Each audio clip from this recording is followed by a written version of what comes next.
In Season 18, the next season, Overwatch is going to get a fully updated perk patch, meaning that every hero is going to receive at least one new perk or changes to their existing perks. So out of 43 heroes, here are the 10 that need most changes according to me. Most Overwatch perks are okay, so don't expect all of these perks to be horrible for this list. Let's start with Roadhog. Roadhog is one of those heroes that have okay major perks, but we run into some issues with minor perks. Getting 2 ammo back from successful hooks is nice, but that's where it ends.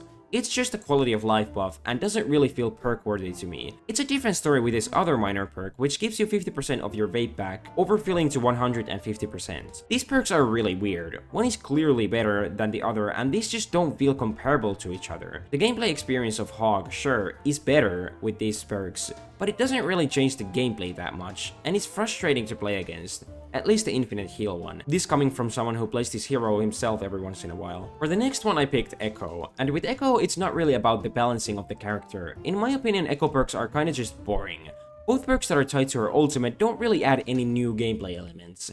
There isn't a lot to get excited about. The perks I find good are the ones that give something new or fun to play with, but I feel like duplicating teammates should be in her base kit, and 3 more seconds to her ultimate duration doesn't feel that exciting. Next up is Ashe. I tried playing with Ashe perks, and what I realized was that she might have the single most useless perk in the game, Rapid Fire. In my testing, there wasn't any scenario where this perk would be good. Since Ashe needs to reload every bullet individually, why would you ever want to spend all of them faster with less total damage? Every time I use this perk, I would be reloading most of the game, and it doesn't help that the major perks also have clearly a better option. Then we have Genji. For Genji, I just have one thing to say.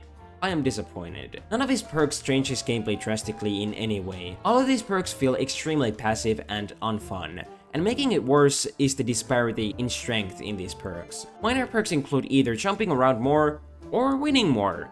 And these type of perk options just defeat the whole idea of choice. Blade twisting is interesting, but 25 damage isn't enough to make that big of a difference. The next hero in this list is Mercy. I don't really play Mercy, but when I look at her perks, they include win more, win more, win more, and one perk that is decent. It's not that these perks are bad or anything, I just think they are too simple for Mercy. In my opinion, heroes that are simple should get more complex perk options, opening doors to people who don't find these heroes interesting. So seeing most of her perks being just straight buffs without any mechanics is kind of a letdown. I like Zenyatta's float perk and his secondary fire perk, but kick distance and discord heal doesn't feel fitting to me. I don't think Zenyatta's kick is anywhere near his most important aspects, and when there is a perk that simply buffs this ability, it doesn't do much for me. And his healing perk with Discord Orb is too weird, and there is a lot of conditions to even make use of it, but the perk falls short in most cases. Next I have Kirao, and with her, I find her perks very one-sided, boring, and overpowered. Her minor perks are both tied to her healing of Fuda, and what I don't like is how inactive they both are. Both are just straight better versions of healing of Fuda without any gameplay mechanics. Well, I guess shooting targets making heals come out of your asshole is something, but it isn't very impactful.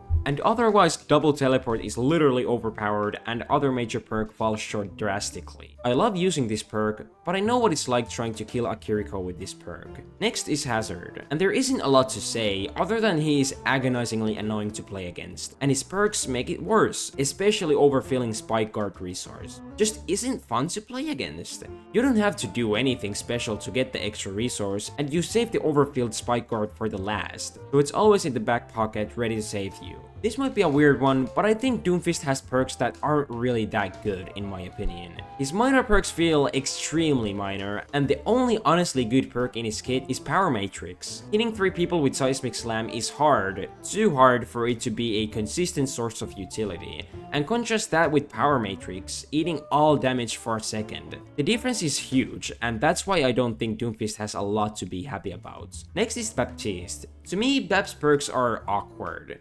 The only perk that I consider really good is extra mobility with exo boots. All the other perks feel weird, like trading damage for heal potential or immortality field giving heals.